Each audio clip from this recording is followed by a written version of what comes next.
Assalamualaikum warahmatullahi wabarakatuh. Nama saya Yudarina Fitria Kemalasari, Guru Produktif Akuntansi SMK Ma'arif NU Kajen. Pada video kali ini, kita akan belajar tentang mengklasifikasikan jenis aset tetap. Menurut PSAK atau Pernyataan Standar Akuntansi Keuangan, aktiva tetap adalah aset berwujud yang didapat dengan kondisi siap pakai atau dibangun terlebih dahulu dan dipakai dalam aktivitas operasi entitas bisnis. Selain itu, tidak ditujukan atau dijual kembali dalam rangka aktivitas normal perusahaan serta memiliki manfaat ekonomi lebih dari 1 tahun buku.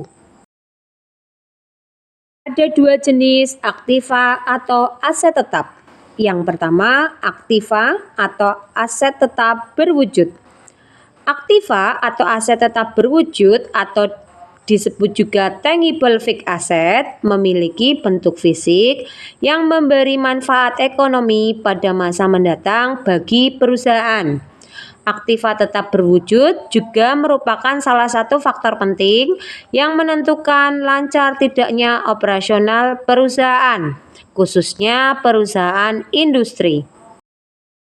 Contoh aktiva atau aset berwujud yang pertama adalah bangunan sekolah. Coba kalian lihat bangunan di sekolah kalian ini.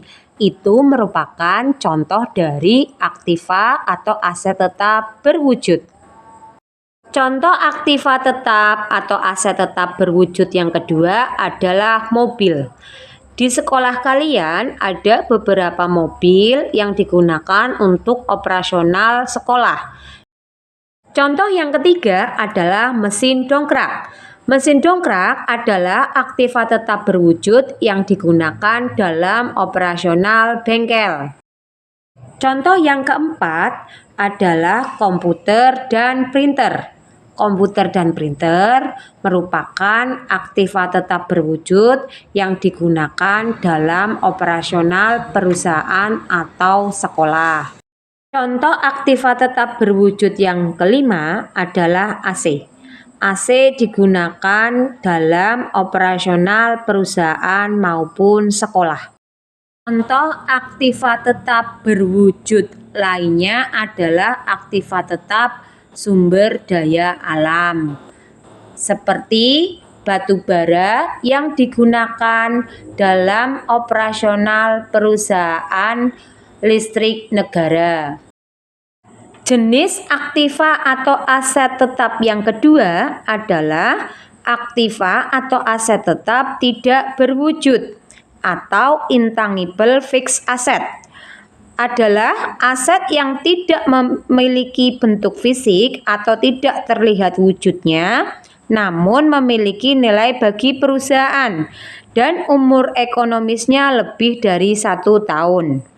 Keberadaan aktiva atau aset tersebut sangat berpengaruh dalam bisnis, terutama untuk jangka panjang. Contoh jenis aktiva atau aset tetap tidak berwujud yang pertama adalah trademark atau merek dagang. Merupakan hak yang didapat dari suatu merek komersil tertentu, yaitu pemakaian logo, tulisan, simbol, ataupun kombinasinya yang mewakili entitas tertentu. Penggunaan merek dagang atau trademark dan nama dagang merupakan hal yang sangat penting bagi perusahaan yang menggantungkan produknya pada permintaan konsumen. Berikut ini disampaikan merek-merek yang sudah terkenal di masyarakat, sehingga pada saat menyebutkan produk justru menyebutkan merek-merek yang sudah melegenda di masyarakat. Yang pertama, mie instan, orang cenderung menyebutkannya sebagai Indomie atau Sarimi. Yang kedua, motor atau sepeda motor. Orang cenderung menyebutkan dengan Honda. Yang ketiga, air mineral. Orang cenderung menyebutnya sebagai aqua. Keempat, minyak goreng. Orang cenderung menyebutnya bimoli. Jenis aktiva tetap atau aset tetap tidak berwujud yang kedua adalah franchise atau waralaba.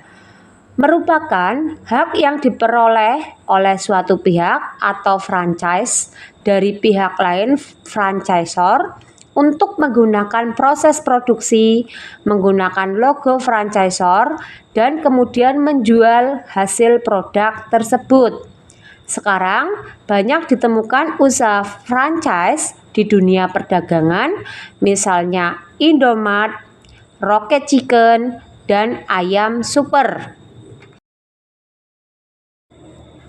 Contoh aktiva atau aset tetap tidak berwujud yang ketiga adalah goodwill. Goodwill adalah kelebihan nilai jual perusahaan di atas harga pasarnya. Goodwill terjadi pada saat perpindahan kepemilikan perusahaan, misalnya penjualan, akuisisi, merger, atau penggabungan perusahaan. Faktor yang menimbulkan goodwill. Yang pertama, letak perusahaan yang strategis. Letak perusahaan yang berada di pusat keramaian atau kota dan memiliki akses jalan utama yang baik merupakan nilai dari goodwill. Yang kedua, manajemen perusahaan yang sehat. Jika perusahaan mempunyai manajemen yang sehat, itu merupakan faktor dari goodwill. Yang ketiga, produk yang tidak dimiliki pesaing atau memiliki sistem monopoli, seperti perusahaan gas. Contoh aktiva atau aset tetap tidak berwujud lainnya adalah hak sewa.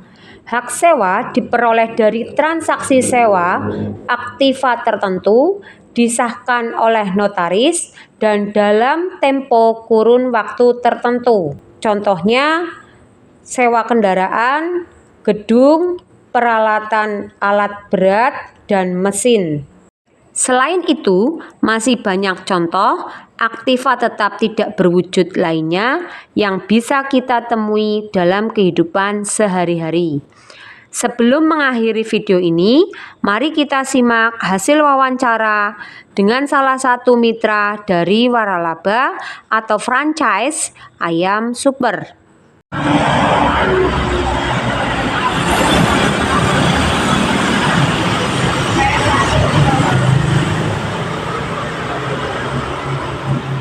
Assalamualaikum warahmatullahi wabarakatuh. Halo, nama saya Fendi Fadiwarjo. Saya adalah pelaku bisnis dengan model franchise atau dalam bahasa Indonesia saya disebut dengan kemitraan. Nah, kebetulan bisnis yang saya geluti selama kurang lebih hampir 2 tahun ini adalah bergerak di bidang kuliner, yaitu tepatnya ayam chicken atau fried chicken, di mana ini merupakan member atau bagian dari kemitraan yang brand utamanya atau nama brandnya adalah Ayam Super, di mana Ayam Super itu sendiri berpusat ada di Kota Tegal, Jawa Tengah. Nah, untuk pertama kali saya membuka bisnis ini, kemitraan ini adalah saya merogoh kocek kurang lebih sekitar 12,5 juta rupiah itu untuk mendapatkan setup jualan seperti gerobak, kemudian alat-alat penggorengan seperti wajan, kompor, pengolahan, kemudian juga seperti saus dan bahan baku seperti ayam, tepung, minyak pada, kemudian tambahan-tambahan seperti kardus, kantong nasi, plastik, dan lain sebagainya. Nah, untuk sistem yang dimiliki oleh kemitraan Ayam Super sendiri itu menurut saya tidak begitu merepotkan, karena kita tidak menggunakan sistem gaji hasil, tapi kita menggunakan sistem belanja saja. Jadi ada beberapa bahan yang diwajibkan untuk berbelanja atau membelinya harus melalui stokis, karena kebetulan ayam super sendiri sudah punya stokis, itu ada di daerah Pakumbulan, Pekalongan.